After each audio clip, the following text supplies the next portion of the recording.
A member of Batman's rogues gallery since the Dark Knight's introduction in the 40s, the former district attorney was disfigured with acid by a disgruntled gang member, turning him half wrinkly, but all bad. Like the Joker, Poison Ivy, and the rest of Batman's best villains, Harvey Dent is a bundle of quirks, gimmicks, and idiosyncrasies that add up to make one colorful, memorable bad guy. Or anti-hero. Depends how he's feeling that day. But given he's been around the block a few times, there are a few interesting situations he's found himself in. I'm Ben from What Culture, and here are 10 things DC Comics wants you to forget about Two-Face. Number 10. The existence of plastic surgery. Oh yeah, God, that's a simple one. The concept of comic book death has it that any major character who kicks the bucket can and probably will eventually be resurrected through some combination of sci-fi tech, magic, or continuity fixes. That is, unless the character's death is an important narrative device, like that of Batman's parents. The same is true in a smaller way for Harvey Dent. In a DC universe which has clones, the Lazarus Pit, and people with reality-warping superpowers, fixing the scarring that transformed him into Two-Face would be a doddle. There have been a couple of times where DC tried to rehabilitate Dent, but it's not really worked out either time. Two-Face was temporarily cured of both his facial scarring and his insanity, only for the latter to return and convince him to bring back the former, often in gruesome fashion. Number 9. Lando Calrissian was meant to play him in a film. It seemed that, for a long time, Tim Burton was going to tell the first complete, long-form Batman story on screen a good 20 years before Christopher Nolan got anywhere near the director's chair. In the 1989 film about the Caped Crusader, Burton introduced scores of important elements of the Batman mythos, including hints at future installments in what was to be an ongoing franchise. One of those elements was Billy D. Williams' part as Harvey Dent, the district attorney who liaises with Commissioner Jim Gordon over the costumed freaks plaguing Gotham City. Williams believed he was signed on for multiple films, eventually culminating in the actor portraying the villainous Two-Face, except then his character got cut from the sequel entirely. Good. Number 8. He disappeared for 20 years. Two-Face wasn't always such a vital part of Batman's shadowy cabal of enemies. In fact, Harvey Dent was almost entirely absent from DC Comics for over a decade. Following his introduction in 1942's Detective Comics number 66, the character only appeared a handful of times in the 40s and 50s before disappearing completely. The creative team didn't really know what to do with the character once they'd worked out his gimmick, and so simply didn't use him as much. They were also bound by changing trends in the world of comics publishing, itself inspired by the strict censorship of the Comics Code Authority. A violent, chaotic, and hideous villain such as Two-Face would probably have failed to pass the CCA's checklist of suitable content for kids, and we all know the Joker is less terrifying to a toddler than a guy with a weird face flipping a coin. That's true, that's a fact. Number 7. When he was Defender of Gotham. The 1 year later storyline was one of the contemporary occasions where DC deigned to let Harvey Dent have plastic surgery and return to some sort of an ordinary life. Well, perhaps not ordinary, because during Batman's absence following the Infinite Crisis crossover, Dent was entrusted with the safety of Gotham City, which went well. Satisfied with his abilities following a team-up against Mr. Freeze and Firebug, Batman leaves the city in Dent's capable hands, only to return to a right old f***ing mess. A string of mysterious killings involving lesser members of his rogues gallery like KG Beast, Magpie, and the Ventriloquist had occurred, each of them slain by a double-barreled shotgun that was the preferred weapon of Two-Face.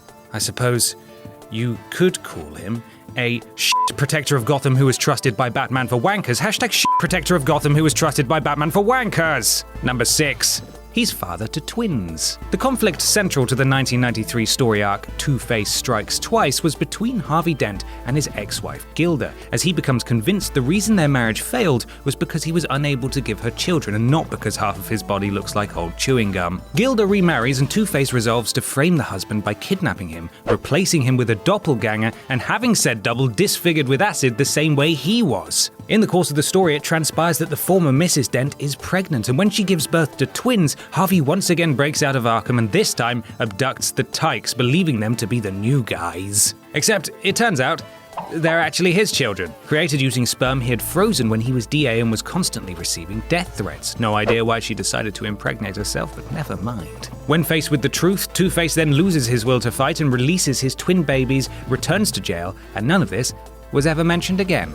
Number 5. He hates all the Robins. If you join all the dots, Harvey Dent is more of an arch-enemy to Batman's sidekicks than to the Dark Knight himself. Over the years, Two-Face has been a constant menace to the various orphans who have taken up the role of Robin, perhaps hinting that he doesn't really like kids, so it's probably best he had nothing to do with those twins of his. In the Robin Year One storyline, he tricks the young Grayson into a scenario where he has to choose to save the life of either Batman or Gotham Judge Lawrence Watkins. It turns out it's a trick to mess with the kid's head as he unleashes a batarang that cuts down both Bats and Watkins from their nooses, only for Watkins to plummet into the open water that was secretly beneath him and drown. Dent would also kill the father of Jason Todd and orphan him, so he's just a lovely man.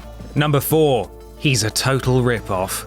Robert Louis Stevenson's strange case of Dr. Jekyll and Mr. Hyde wasn't particularly recent when Two-Face first appeared in the early 40s, but artist Bob Kane said he pretty much ripped off the 1931 film version for the look of his new villain, simply combining the pre- and post-transformation looks of Frederick March into one ghastly visage. The good-evil dual personality of Jekyll and Hyde also featured in the creation of the early Two-Face, who could do either righteous or nefarious deeds, depending on what a coin toss told him. Number 3.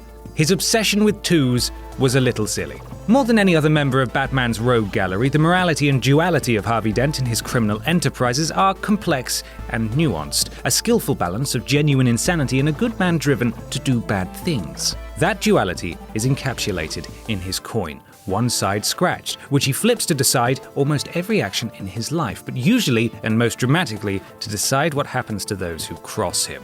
Cool! But not always, as lots of Two-Face's early appearances were brought to you by the number 2, like robbing buildings with 2 in the address, or only committing crimes when the time is 22:22. It made it incredibly easy for the world's greatest detective to solve any and all crimes he was involved in. Number 2. The 4 other Two-Faces. The biggest skeleton in Harvey Dent's closet might be that he isn't the only person to have been Two-Face. In fact, he wasn't even the first, since when he debuted back in 1942 with the DA background, acid attack and all, he was named Harvey Kent, who was later retconned to be both Harvey Dent and also a separate character called Harvey Kent. What? Anyway, this original Two-Face was given a happy ending to his story after just 3 appearances, as he was given surgery to return his face to normal, and testimony given by Batman himself was enough for Gotham City to absolve him of all crimes committed under his supervillain guise. A couple of years later, however, DC realized they liked the character, and instead of subjecting Dent/Kent to another fall from grace, they made the new Two-Face an actor who also happened to fall prey to an attack whilst in the witness stand. Harvey Apollo was driven to madness by his disfigurement and so took on a life of crime. That is, until 1948, they introduced yet another Two-Face. This time he turned out to be Harvey Dent's butler in disguise. In 1951, the character turned up yet again, and this time it was another actor, Paul Sloan, who was supposed to play Two-Face in a film fictionalizing the villain's activities, and I just don't know what's happening anymore. Number 1. That he committed suicide. DC's New 52 initiative saw the reboot and rethinking of many of their titles and characters, for better or for worse. The Caped Crusaders villains were host to a series of radical reinventions, from Harley Quinn taking on her costume from the Arkham video game series to the Joker cutting his face off for reasons we still don't quite understand. The biggest change was reserved for Harvey Dent. Far from the White Knight out to rescue Gotham City from the gutter, the Dent we meet in the New 52 universe is right down there with them, a defense attorney who uses every dirty trick in the book to get his uniformly guilty criminal clients off. Bruce Wayne, recognizing his potential, funds his rise to DA, where he promptly puts away the McKillen sisters, one of whom kills herself in jail. The surviving twin breaks out of the jail, tracks down Dent, and seeks revenge by murdering his wife before his eyes and then pouring acid all over his face. Jesus! He disappears after a battle with Batman, who's unable to track him down, but several panels of Batman and Robin number 28 imply that Two-Face commits suicide. So, yeah, a rather ignoble death for one of Batman's best baddies. And that's our list. Make sure you subscribe to the What Culture Comics YouTube channel for more lists like this, and don't forget to visit whatculture.com for daily news and articles. I'm Ben from What Culture, and thanks for watching.